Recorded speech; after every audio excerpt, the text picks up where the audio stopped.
And I can answer more questions after I do this recording. So these are the 3 projects that you guys are going to choose from. And again, what is the date today? Today is Monday the 23rd. They'll be due in probably 2-3 weeks. Anyways, the first one is making a business plan, and it says, what puts the bounce in a bouncy ball? And so they talk about that here. It says, just after the hula hoop and frisbee were invented, along came the Super Ball, invented by Norman H. Stingley in 1965. The ball now is commonly known as a bouncy ball and is made of all different colors and shapes. And it says, when you drop an ordinary ball, it bounces lower and lower each time until it stops bouncing. What makes a bouncy ball so special is that they bounce almost at the same height each time. So they bounce higher and longer, which makes them a lot of fun to play with. And I can remember playing with those when I was young. So here's the project that they want you guys to do. It says you're going to start your own bouncy ball business. You know that you can make about 8 bouncy balls in 1 hour. So that's some important. Gentlemen, erase points. Yeah. You can make about 8 bouncy balls in 1 hour. So that's important information. It says write a business plan including the following information. The name of your business, well, you can pick any name you want. How many bouncy balls you can make in a 40-hour week, in 1 month, and in 1 year. So you're going to have to figure that out, and it's all going to be from that information they gave you. Then it says how much you're going to charge for each bouncy ball. In other words, when you make them and then package them and sell them, you're going to sell them for $1 a piece, $2 a piece, $5 a piece. I haven't bought one for a long time. I actually have no idea how much they would cost now. So if they're, let's say, $1 a piece and you're going to charge $10 each, you're probably not going to sell very many. I think your business will probably fail. And then it asks a question that says, how much money will you earn in 1 week, in 1 month, and 1 year? And I have to say, there's something else important that needs to be considered, and that is the cost of making them. So for example, let's say you buy a machine and then you're making 8 bouncy balls an hour, and then you have to buy the plastic and the materials, and you have a location for your business. All this costs money. So I'm going to say right off the bat, and I'm putting this in here, each ball costs you, I'm going to say 75 cents each to make. Okay? So let's say you charge $1 for each ball, and each ball costs you 75 cents to make. So how much money would you make off of 1 ball? 25 cents. So if you made 10 bouncy balls, what's 10 times 25? Or 10 times 0.25? It's going to be $2.50. So keep that in mind. All right? So each ball is going to cost you 75 cents to make. So if you want to charge $1, $2, $3, maybe up to, I'm going to say no more than I'm going to say $5 each. No more than $5 each. Okay? And then it says, present your business plan to your class and explain how you decided on each number in your plan. Okay? I'll answer questions when I'm done. All right. The next one is how to build a fort and build a model fort. So let's see what they have to say about that. Okay, shh. Oldest fort. St. Augustine, Florida is the oldest city in the United States. A stone fort named, is it pronounced Castillo de San Marcos, was built in 1600s to protect the city from invasion. Today the fort is preserved as a national monument. And then it says one reason the fort was so strong is that it was built from, and I can't pronounce that. Anybody know how to pronounce that? Yeah. Yeah, it looks kind of like quinoa, but I don't think that's it. Blocks. Okay, shh. A type of stone formed in nature from sand and pieces of broken seashells. Builders spent 23 years placing these many blocks along the walls of the fort. Now here's your actual project. It says build a model fort. Gather simple objects that are shaped like these particular stones, such as blocks, erasers, or plastic bricks that snap together. Well, or plastic bricks that snap together. I'm thinking Legos. Okay, so you can use those or not. It's up to you.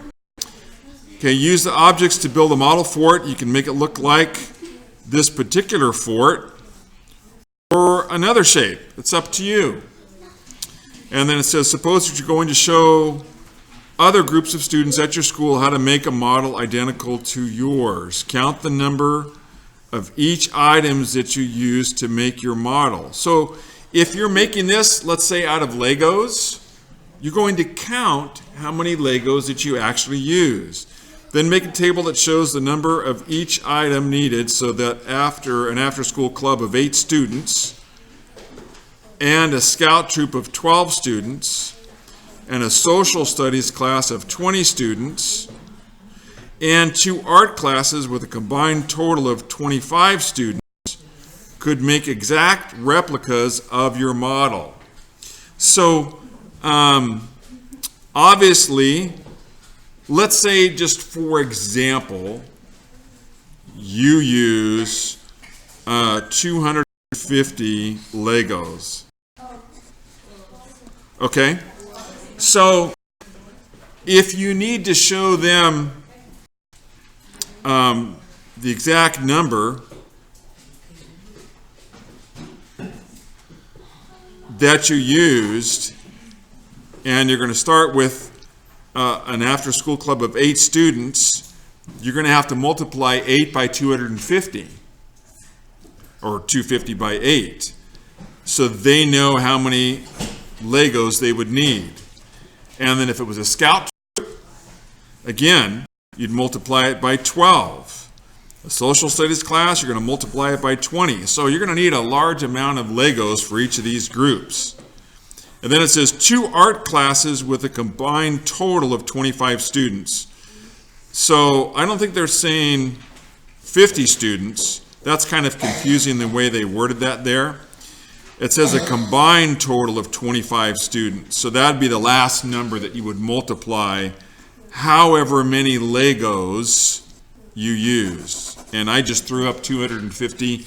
You might use 150, you might use 600. I have no idea. That's, again, assuming you use Legos. Maybe you're going to use something completely different. Okay? And so you'll have to make a little chart showing 8 students, 12 students, 20 students, 25 students, and how many of each item they would need. Okay, the last one is, how many people can a ferry carry? So design a prototype ferry. So it says a ferry boat is a boat that carries people and goods for short distances across the water. Most ferries follow a regular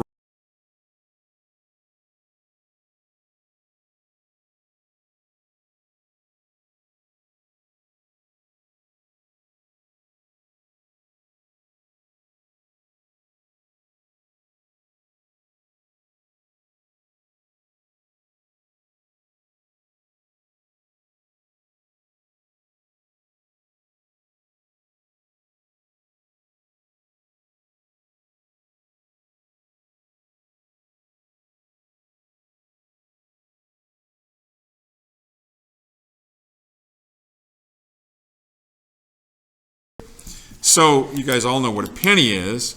So whatever you build and design, it has to carry 12 pennies.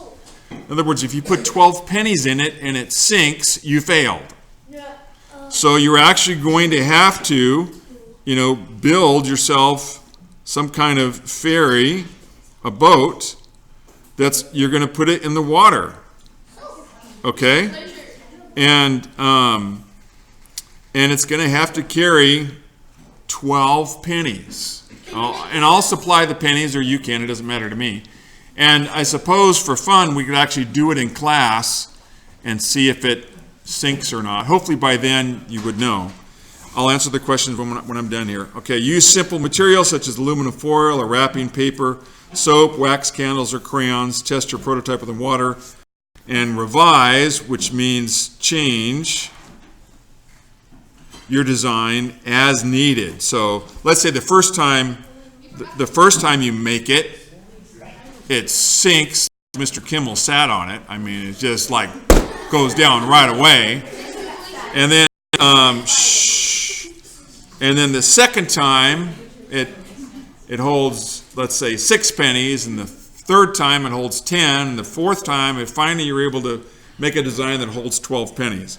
It says, once you're happy with your prototype, draw a diagram of it on the front of an index card, okay? It doesn't have to be an index card. It could be a regular blank sheet of paper. I'm fine with that. It says, name your ferry. On the back, make a table that lists how many pennies the ferry could transport in 10, 50, and 100 trips. And we're assuming that it's carrying the 12 pennies. So you're just going to be multiplying 12 by 10 by 50 and 100 trips. Also, how much your ferry company would earn if you charged each penny passenger $2 for one trip. So what they're saying is that each penny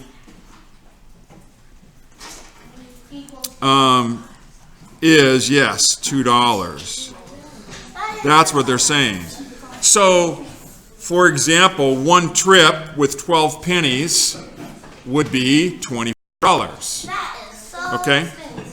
So, that's it for your projects. And I will answer questions. Turn this off.